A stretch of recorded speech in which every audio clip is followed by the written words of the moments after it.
Muy buenas noches, sean todas y todos bienvenidos a la emisión 1346 de Jornada Extra.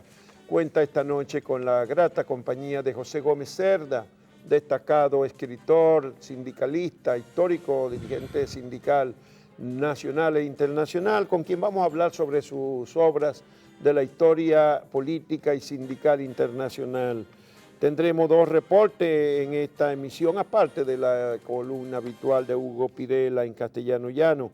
Y uno de los primeros es sobre el homenaje que rindió la Fundación Espacios Culturales al poeta Mateo Morrison en un acto celebrado en estos días en Centro Cultural de España.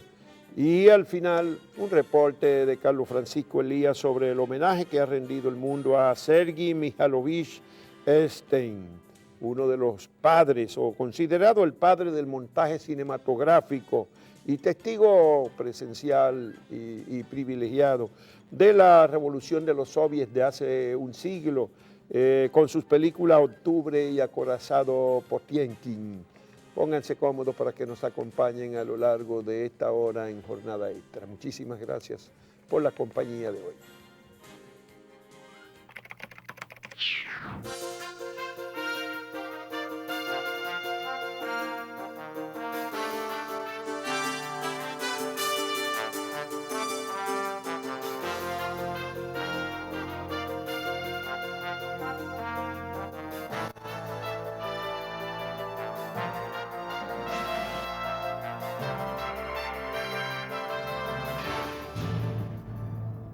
La semana comenzó con la publicación de la segunda encuesta nacional de migrantes, cuyos primeros datos rompen el mito acerca de la presencia de ciudadanos haitianos superando el 1.000.000 de personas en la República Dominicana y dando cuenta de un aumento de la presencia venezolana que ha crecido un 635% en los últimos 2 o 3 años. Según esta encuesta, la población haitiana en la República Dominicana de inmigrantes son unos 497.000, es decir, se aproximan a los 500.000, pero hay también, da cuenta de los descendientes de haitianos nacidos en la República Dominicana y los estima en 277.000.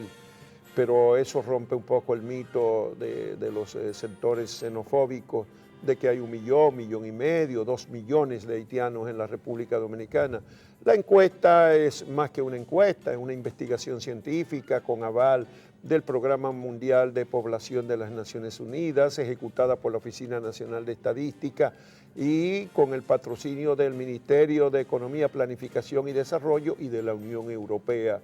Además de todo eso, pues esta es la segunda encuesta de esa naturaleza. Ya puede establecer un paralelo entre una y otra, otro dato relevante. Y hay bastante coherencia entre las dos encuestas nacionales de inmigrantes. Yo hice una comparación de datos, muchos renglones, y hay mucha coherencia en las Ya dos. hay datos relevantes como la cantidad de haitianos que entra al país y que es regresado y que se evidencia con el número de gente que entró y el número de gente que permanece según la encuesta y el número de datos de personas deportadas que informa la Dirección de Migración, lo que implica, Juan Bolívar, que la presencia haitiana en República Dominicana se mueve constantemente y que el negocio está en la entrada y en la salida. De todas maneras hay un crecimiento, un pequeño crecimiento en los últimos 5 años, creo que del 10% o del 12% que creció en 5 años.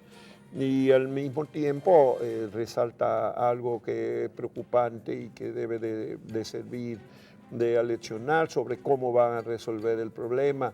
Es decir, hay un doble cantidad de personas, la población es casi 500.000 y lo que se registraron para el programa de regularización de extranjeros fueron 252.000, o sea que la mitad está excedente y no tiene ni siquiera la inscripción en el programa.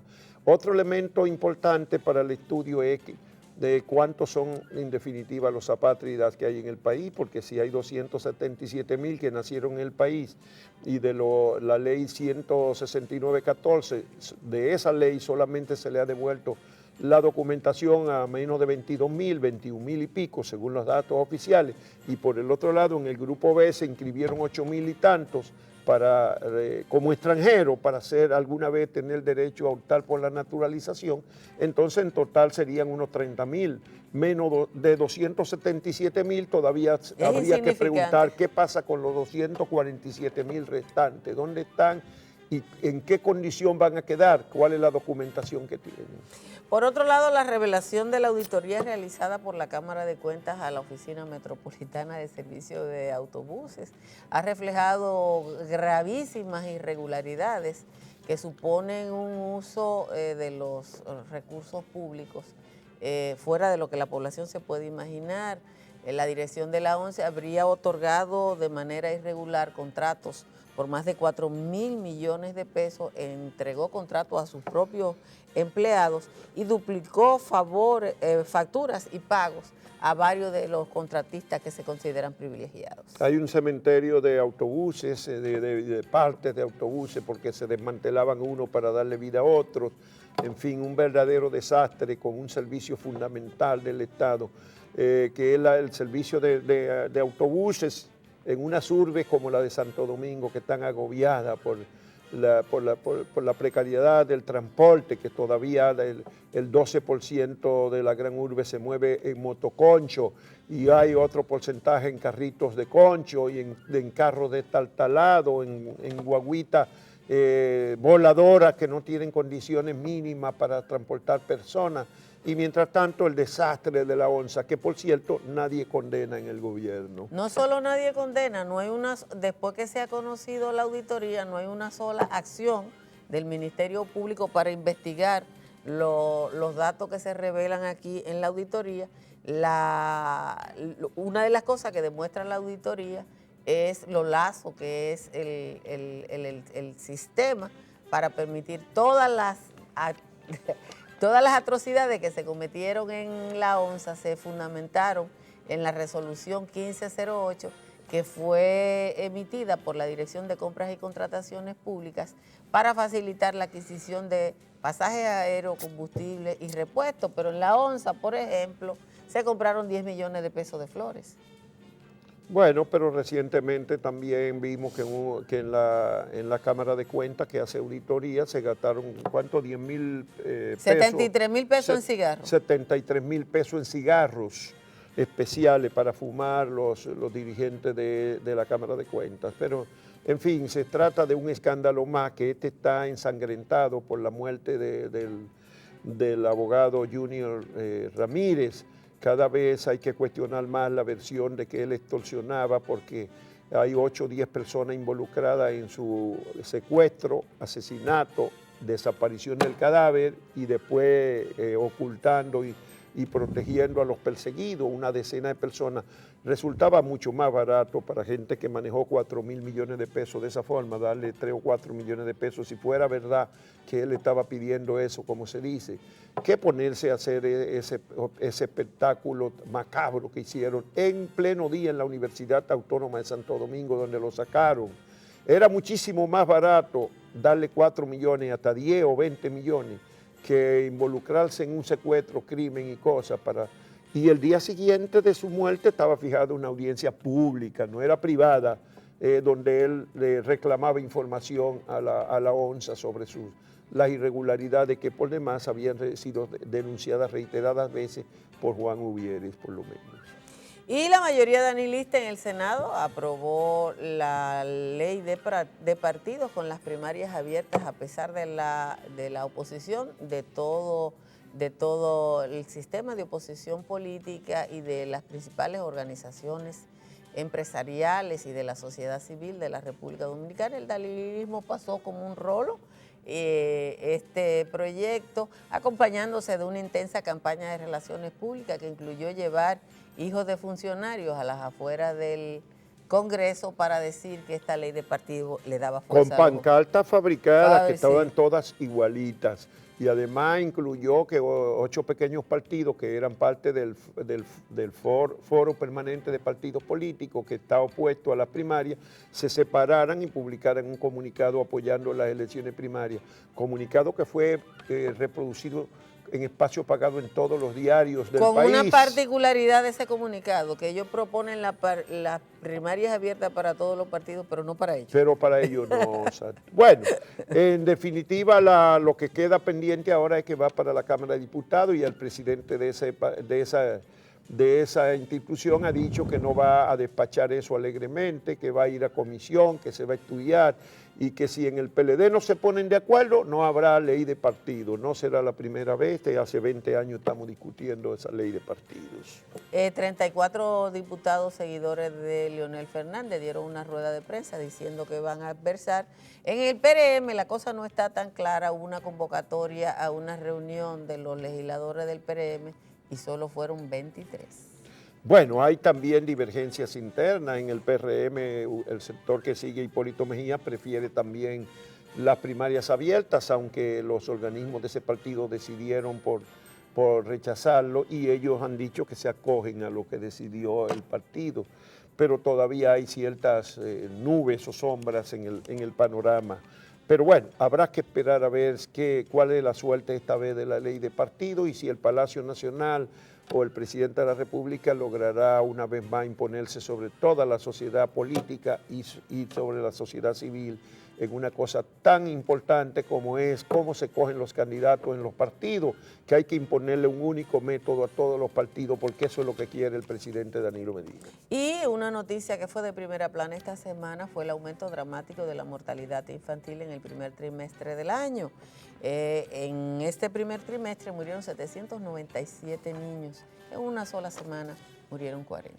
Bueno, esta fue una semana de múltiples actividades. Terminó con mucha lluvia otra vez. El mes de mayo ya empezó antes de tiempo porque las lluvias no han parado. Esta semana llovió también mucho en la capital. Bueno, terminó en alerta amarilla el Gran Santo Domingo. Pero no podemos terminar lo que pasó sin hablar de la designación de Miguel Díaz-Canel Bermúdez como el nuevo presidente del Consejo de Ministros y del Consejo de Estado de Cuba, porque es la primera vez que Cuba es liderada por una persona que nació después de la revolución.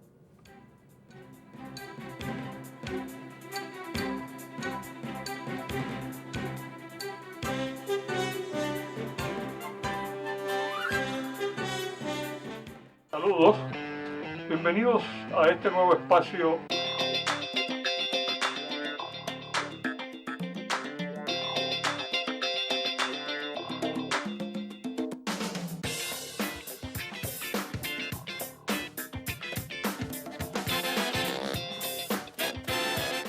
Hola, bienvenidos a En Castellano Llano.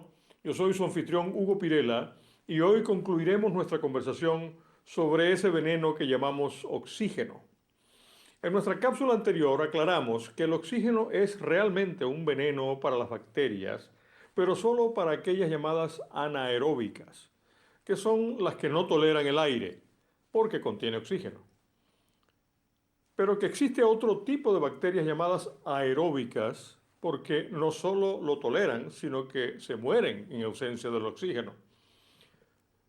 Bacterias aeróbicas son, por ejemplo, las que causan la tuberculosis o la neumonía. Se alojan en nuestras vías respiratorias y por lo tanto respiran el mismo oxígeno que nosotros respiramos.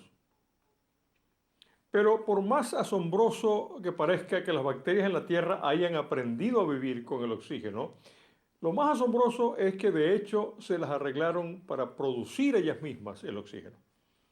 Hace miles de millones de años, en los océanos primitivos, un grupo especializado de bacterias llamadas cianobacterias empezó a generar oxígeno en enormes cantidades. Tomaban la luz del sol, el agua del mar y un gas llamado dióxido de carbono en la atmósfera primitiva y con ello producían carbohidratos para alimentarse a sí mismas y oxígeno como desecho. Así, ese oxígeno molecular, expulsado por miles y miles de millones de bacterias, como nosotros expulsamos las toxinas de nuestro cuerpo por la orina, se escapó y durante miles de millones de años ese oxígeno se fue acumulando y acumulando en inmensas cantidades junto con otros elementos para formar el aire que hoy respiramos. Así, el 99% de la atmósfera que hoy tiene la Tierra es de origen biológico. O sea, es el resultado del trabajo de las bacterias. Como lo es también, dicho sea de paso, el color azul de nuestros cielos, que se refleja en nuestros mares, justamente por la presencia del aire. Luego, durante otros muchos millones de años, los seres multicelulares aprendieron a recubrir sus células con membranas protectoras y algunas células incluso aprendieron a usar el oxígeno para sostener a seres cada vez más y más complejos hasta llenar el planeta con la enorme variedad biológica que hoy no solo aguanta, sino que existe por el oxígeno. Pero cuando la atmósfera se colmó de oxígeno por primera vez, ocurrió una verdadera masacre. La inmensa mayoría de las otras bacterias en la Tierra simplemente murieron en masa y se extinguieron, excepto unas pocas, incluyendo ciertos bacilos, como el de las heridas que mencionamos antes, y que todavía sobreviven hoy en sitios donde no están expuestas directamente al oxígeno. Si te interesa este tema, puedes acceder a y compartir la conferencia completa en nuestro canal digital que aparece en pantalla. Mientras tanto, amigos remotos, celebremos que las humildes bacterias sin cuyo trabajo y sacrificio no pudiéramos nosotros vivir hoy sobre la Tierra, trabajaron durante millones de años para nosotros. Y celebremos también, como siempre, que hoy quizá ustedes y yo sabemos un poquito más. Hasta la próxima.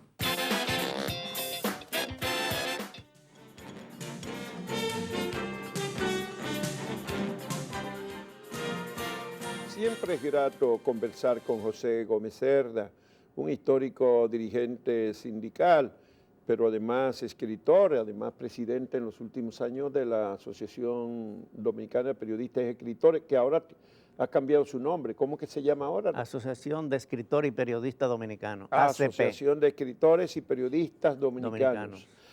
José también es prolífico en la producción de libros, un escritor muy dedicado, que ha producido unos cuantos libros en los últimos años, muchos de ellos digitales, y los pone a disposición de la gente a través de las redes, en fin. José Gómez Cerda tiene ahora en estas ferias del libro la presentación de unos 5 volúmenes de historia política y sindical. ¿Cómo es la cosa, José? Cuéntanos. Bueno, estamos participando en la Feria del Libro. Tenemos una conferencia para hablar sobre el arte de escribir. Eso va a ser en el stand del Colegio de Periodistas el próximo lunes, mañana lunes, a las 5 de la tarde. Es para explicar, es un libro digital que explica cómo se escriben novelas, cómo se escriben cuentos, cómo se escribe ensayo, pero además hay grandes escritores y hay una especialidad en la literatura de Juan Bosch y Joaquín Balaguer. Este es el arte de escribir que tiene como carátula una foto del profesor Juan Bosch cuando era un jovencito, ¿eh? Antes de regresar del exilio. Antes de venir, pero mucho antes. Sí. Él se estaba por la mitad del exilio, yo creo, y él tuvo 26 años de exilio. Juan, nosotros a veces no nos damos cuenta, pero la República Dominicana es un país pequeño y ha tenido 2 presidentes que son escritores. Eso no lo ha tenido ni Venezuela, ni Colombia, ni Argentina, bueno, ni en España. O sea, hay escritores quizá mejores, pero presidentes no. Rómulo Gallegos fue presidente en Venezuela, que fue escritor, aunque hay muchos que escriben, pero no son reconocidos como escritores. Y nosotros, siendo un país pequeño, hemos tenido 2. Bosch es reconocido como un gran escritor de cuentos, y Balaguer sobre la métrica castellana y la historia dominicana. Entonces, en este libro proyectamos eso, va a ser la conferencia sobre ese tema. El arte de escribir. Pero tenemos también la presentación de 2 libros digitales también.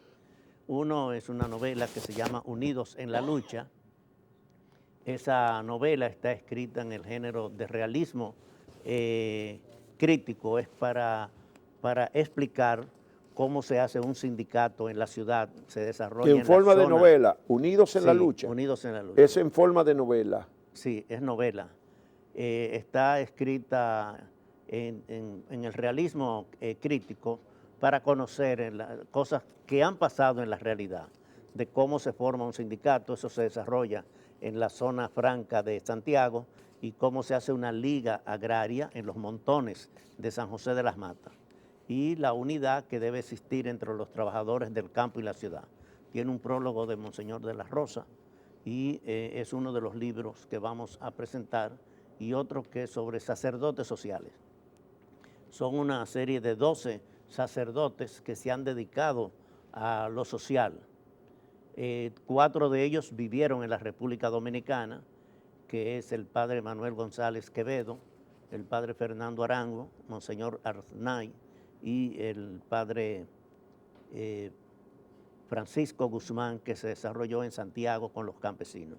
Son sacerdotes que además de los religiosos se han dedicado a trabajar o se dedicaron a trabajar con los trabajadores. Y tú pones ahí también al padre de la Juventudes Obreras Católicas, que vino José aquí al Cardín, país un par de veces, ¿verdad? Sí, José Cardín. vino una vez. ¿Una vez nada más? Sí.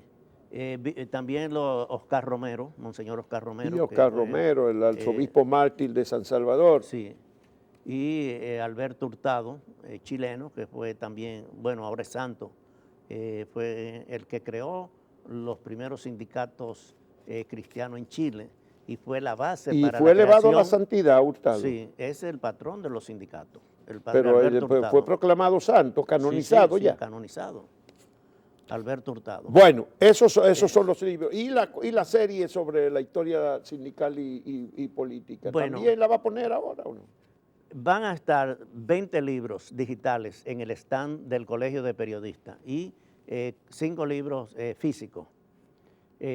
Esta colección, primero, quiero hacer una aclaración, o sea, yo trabajando en Bélgica cuando dirigía la Federación Mundial de Trabajadores de la Agricultura y la Alimentación, que dicho sea de paso. Fuiste secretario general de esa Federación Internacional dirigente con del tercer mundo. ¿Eh? Fui el primer dirigente del tercer mundo que dirigió una federación mundial. Con sede en Bruselas, trabajamos en 78 países. Y tú tuviste ya como 12 o 14 años. Tuve 14 años en Europa y 10 años dirigiendo esta organización. Este libro es una cronología de la política internacional y del sindicalismo. Estas dos cosas tienen que estar... ¿En 4 o 5 volúmenes? Son 5 volúmenes. Esto tiene que estar coordinado porque no se puede entender sindicalismo en ninguna parte del mundo si no se entiende la política. Por ejemplo, en el Caribe nosotros hay las Antillas Mayores. O sea, una cosa es el sindicalismo y la política en Cuba, otra cosa es el sindicalismo y la política en Haití, otro en República Dominicana y otro en Jamaica. Son totalmente diferentes, aunque seamos de la misma área. Porque si tú no entiendes la política, no puedes entender el sindicalismo. Es un reflejo de la política. En un país no puede haber un sistema por una parte y los trabajadores por otro. Mucha gente exige que los sindicatos tengan un gran comportamiento, pero el modelo político no es de un gran comportamiento. Entonces, bueno, es reflejo de la sociedad. Y esos libros tú no lo vas a editar, estos 5 volúmenes de la historia política y sindical, no lo vas a poner en físico, sino bueno, todo el que lo quiera adquirir será en digital. En digital. Tienen una ventaja y es que tienen videos que no se puede poner en el papel. Y tienen las redes sociales. Quiere decir, tú en un libro de esos cualquiera, tú puedes entrar a Facebook, tú puedes intercambiar, interactuar, tú puedes entrar en Twitter, puedes entrar en páginas web, puedes entrar en blog, puedes ver videos. Pero además, Juan Bolívar, esos libros, porque los únicos libros que se están haciendo en América Latina son estos.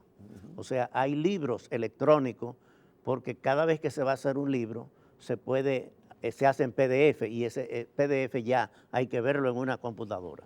Pero estos están hechos para hacer libros digitales. Quiere decir, estos libros todos tienen, tú puedes hablar, por ejemplo, de la Primera Guerra Mundial, o puedes hablar de lo que pasó en Berlín, de lo que pasó en República Dominicana, pero no es lo mismo cuando tú ves un video.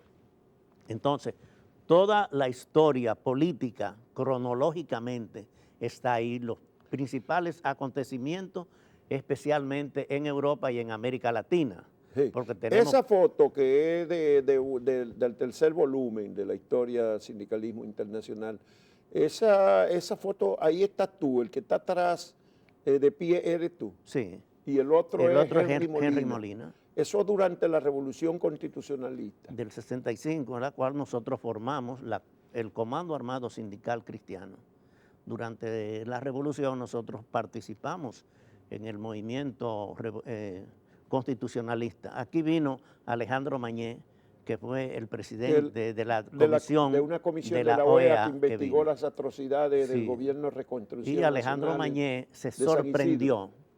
sorprendió de que los sindicatos cristianos estaban apoyando el movimiento constitucional, porque los datos que tenía la OEA y que él trajo era que eran dos grupos, comunista y anticomunista. Ujú. Entonces hablamos con Camaño y él le sugirió a Camaño que una persona saliera al exterior a explicar por qué los sindicatos cristianos apoyaban al movimiento constitucional.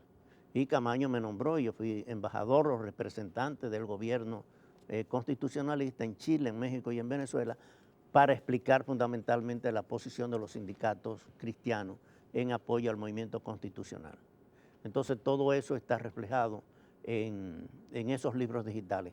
Pero los acontecimientos políticos, que es lo principal, de todo el mundo, los principales, lo que ha pasado en Europa, en las guerras mundiales, todo esto está en videos en eso.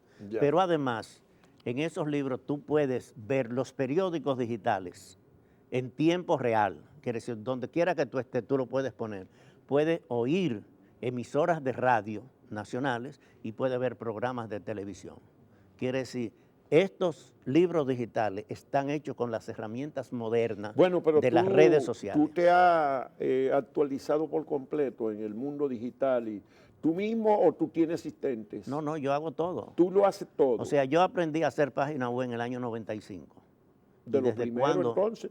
Bueno, Aquí, de lo primero. primero que en el país. Bueno, tuvo no acceso aquí, yo trabajaba en Bélgica y tenía Tú entonces... estabas en Bélgica todavía. Entonces en ese aprendí toda esta técnica, bueno, en francés, para poder tener una relación a nivel mundial que no se puede hacer ni por teléfono ni por fax, sino por los medios. Bueno, ¿y esa internet. Federación Mundial todavía tiene vigencia, la de la No, alimentación, agricultura, alimentación no. y Eso hostelería? hubo una fusión de las dos centrales principales, la CIOLS, que eran los socialistas, y la CMT, que eran los sindicatos cristianos, y se fusionaron y crearon la Confederación Internacional Sindical.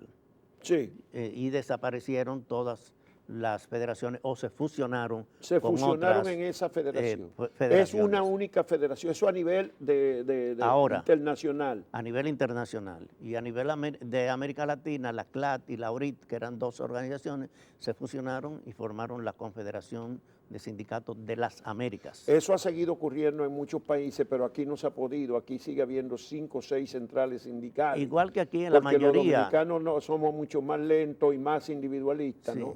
No solamente los dominicanos, o sea, hace 30 años en Argentina había una sola central, la CGT. En Uruguay sigue siendo una sola. Había una en México, la CTM. La CTM. Que le decían CTM, no CTM, sino CTM. Había otras organizaciones. Ya eso desapareció, solamente quedan 3 países que hay una central. En Cuba, que hay una sola central. En Bolivia, que es la COP. Y PIT-CNT en Uruguay. Después todo, hay una pluralidad de organizaciones. O sea, esa unidad internacional no se refleja en lo nacional. ¿Y por qué no se puede reflejar a nivel nacional? Por Si los se dan unidades, no solo internacional, se dio a nivel de América Latina, hay una sola también. Una de las Américas. Entonces, ¿por sí. qué no se puede dar a nivel de los países? Porque hay intereses particulares, pasa como en Europa. Que hay intereses grupales. Sí. Y además, tú preguntas a cualquier trabajador y no sabe a qué organización internacional está afiliado, porque no se refleja, no le informan lo que está pasando a nivel internacional. Bueno, pero te da nostalgia porque el movimiento sindical, cuando tú comenzaste, ya hace más de medio siglo que tú comenzaste en el Sí. movimiento sindical, 62. estaba en todo su apogeo en el mundo, Sí. el sindicalismo. Bueno. Y ahora yo diría que hay una decadencia dramática del poder de negociación de los trabajadores organizados. Los mismos trabajadores abandonan los sindicatos, o sea, se ha debilitado enormemente el sindicalismo. Ha sido a nivel... Ese instrumento de reivindicación de derechos y de equilibrio de la humanidad. O sea, el movimiento sindical permanece y es el instrumento normal de los trabajadores para defender sus libertades y derechos. Ahora, la globalización ha tenido mucho éxito en la producción, en el aumento de dinero, en el aumento de capital, pero no ofrece empleos. Y al no haber empleo, hay un crecimiento del desempleo a nivel mundial, en todas partes. O sea, la maquinaria, la tecnología sustituye la mano humana. Entonces, el sindicato no conoce cómo organizar a los informales, como nosotros llamamos aquí el sector informal, o autonómico, como llaman en otra parte.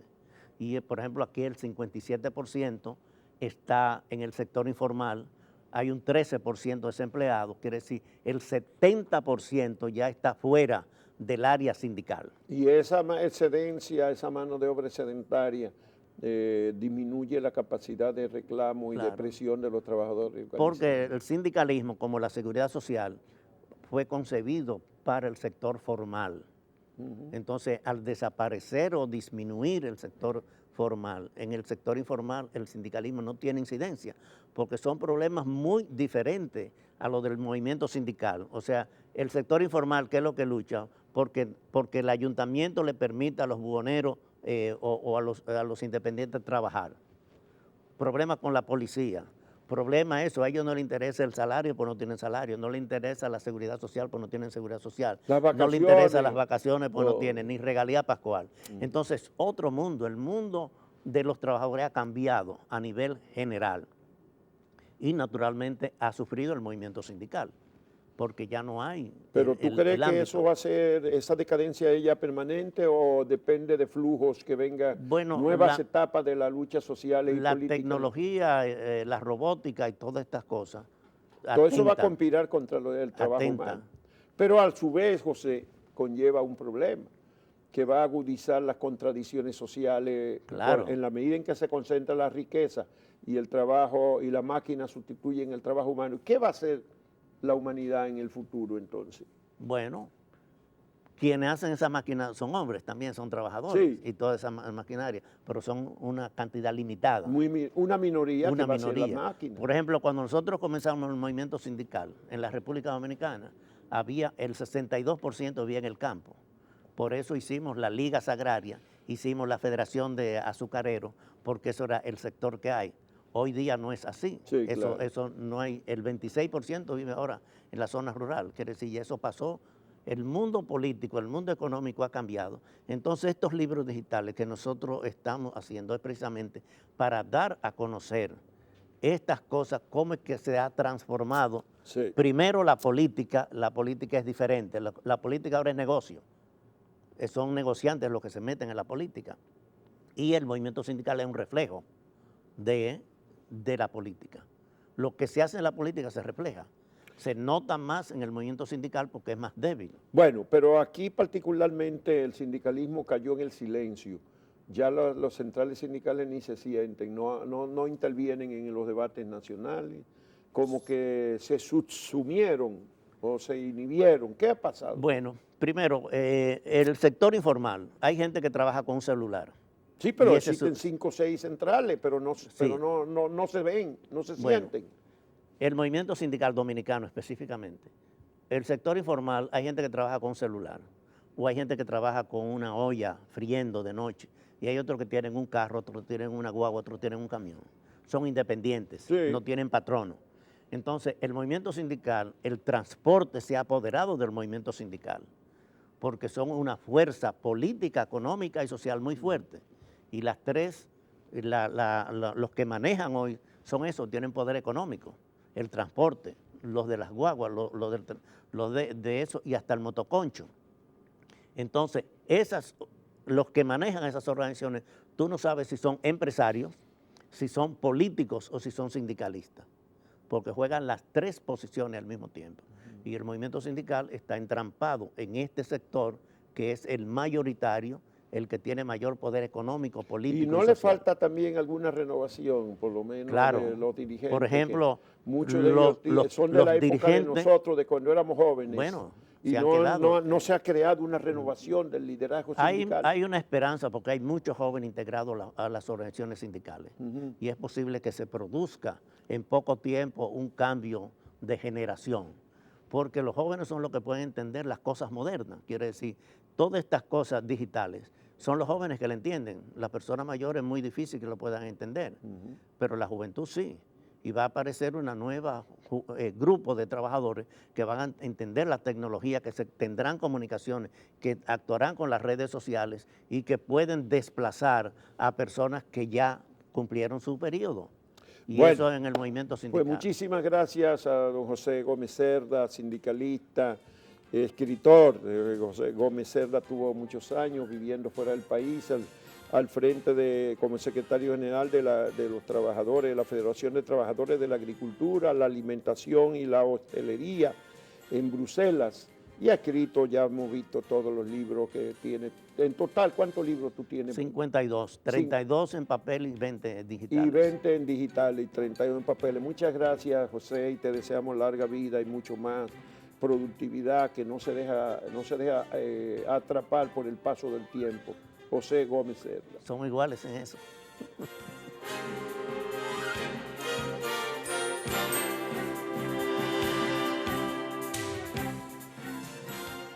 Mateo Morrison es uno de los poetas que se considera referencia de la llamada generación de la posguerra. La Fundación Espacios Culturales le ha rendido un reconocimiento, un homenaje, y lo que vamos a ver es la referencia de ello que preparó nuestro compañero Oscar Grullón.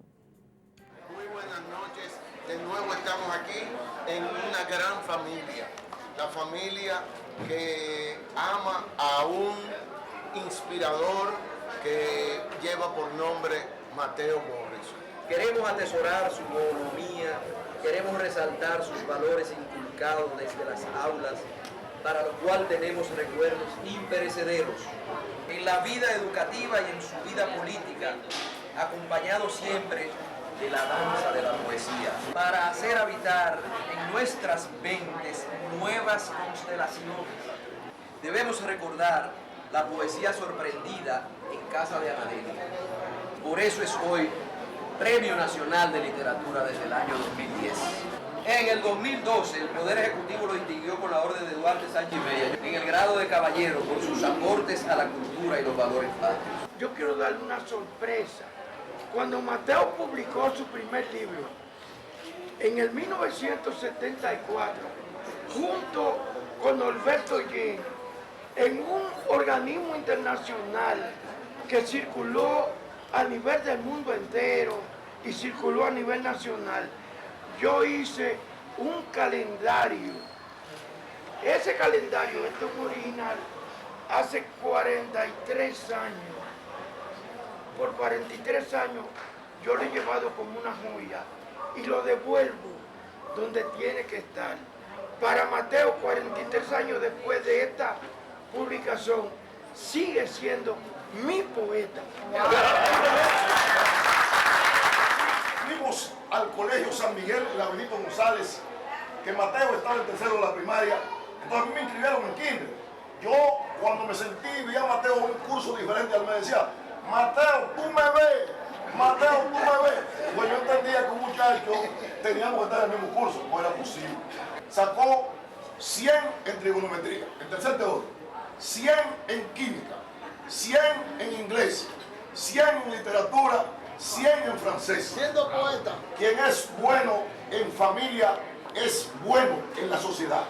Hoy tenemos el orgullo y la satisfacción de tener a Mateo y poder decir que realmente tenemos cerca a nuestro hermano y maestro. Y precisamente hoy se conmemora el 20º aniversario de Espacios Culturales, y Mateo, tenemos la suerte de que cumple años.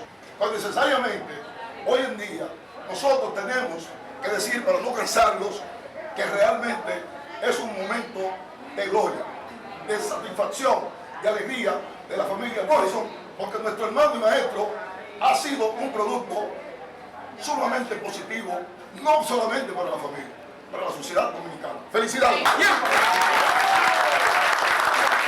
Es un honor inmenso para mí recibir este reconocimiento de diversas instituciones, de queridos amigos y amigas de todo este proceso cultural de mi país. En ese sentido, sigo pensando que lo que soy un servidor de la cultura de mi país como parte de la cultura universal. Hoy, cuando el presidente de País Posible y la Fundación Espacios Culturales, Milton Morrison, dio el discurso central, entendimos entonces que sí era necesario que las nuevas generaciones se empoderen de este trabajo. Me siento privilegiado por este encuentro inolvidable, donde se unieron tantos sectores culturales, tantas personalidades de la cultura y tantas instituciones. Gracias, y mi única palabra es continuar tratando de aportar con mi palabra y mi poesía a la valoración de la identidad cultural del pueblo dominicano. Celebro tu cumpleaños.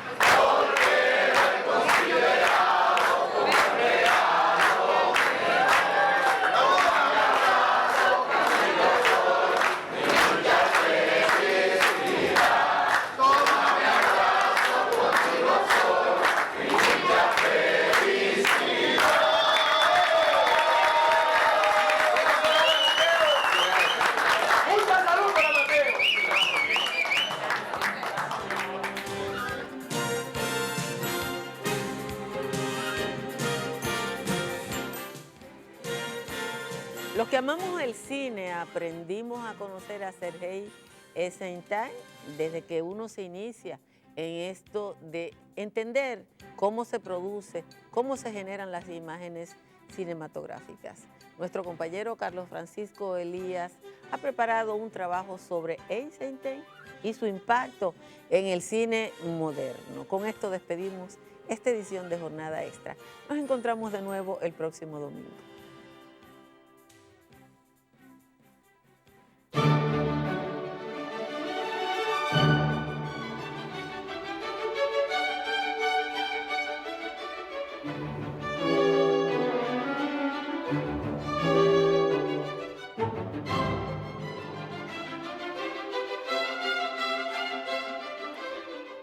Sergei Mikhailovich Eisenstein había nacido en 1898 bajo el Imperio Ruso, en Riga, hoy capital de la República Parlamentaria de Letonia. Para más señas cronológicas, nace en lo que se llamaría el siglo de plata de la cultura rusa. Hijo de un arquitecto ingeniero, empleado en una compañía naval, acomodado social de la corte, llamado Mikhail Eisenstein, judío de ascendencia alemana. Su madre, de origen eslavo, fue Julia Ivanova Konevskaya. Es importante recordar que para los letones puros de aquel tiempo, esa burguesía ruso-alemana era considerada como colonizadora en Riga.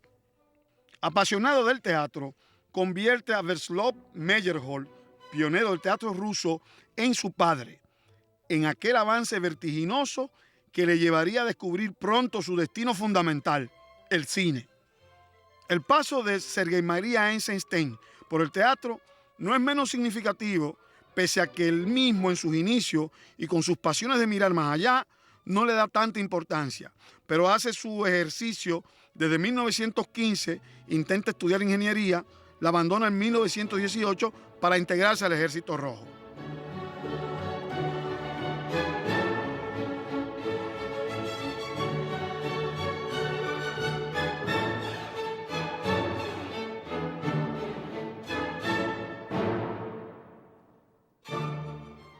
próximo a dar el salto definitivo al cine, entre 1923 y 1924, Eisenstein tiene una prolífica labor teatral. Monta varias piezas, entre otras, El sabio de Ostrowski. Con fresco carácter experimental, inserta un trozo de película muda en la misma.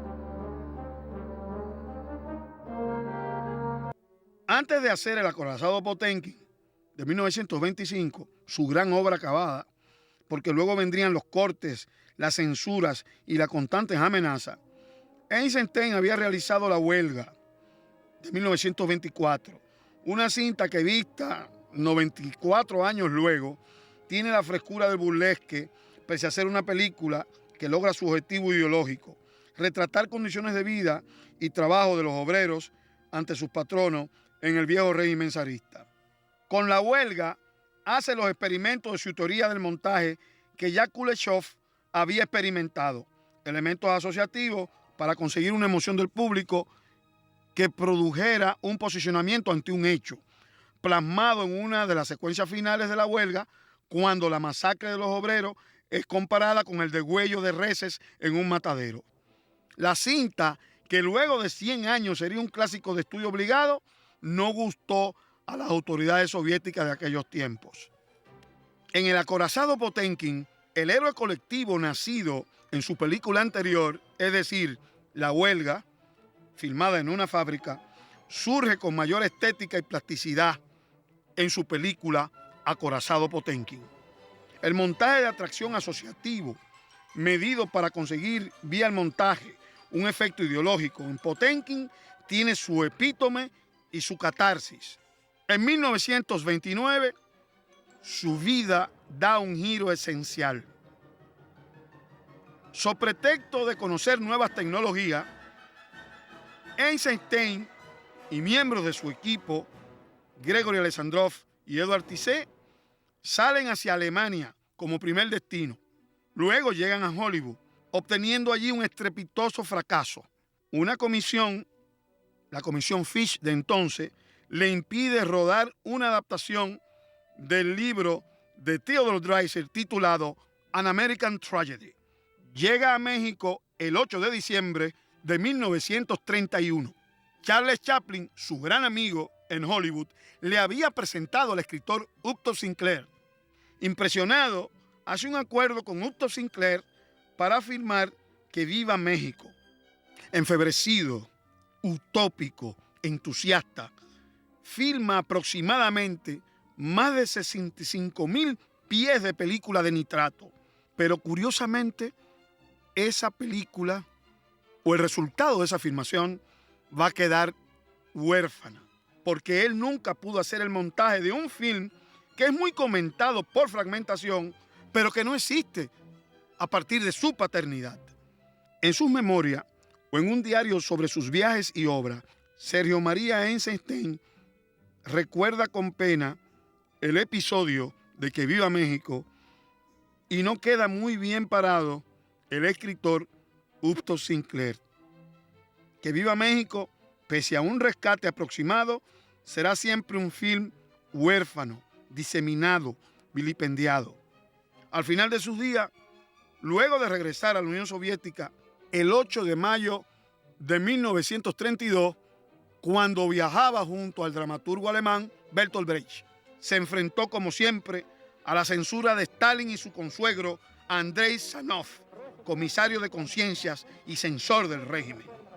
Moriría de tantas presiones emocionales hacia febrero de 1948 de una hemorragia cerebral. Su habitación, el radio fue encontrado encendido. Antes, había hecho un viaje a Praga en su lucha contra el fascismo.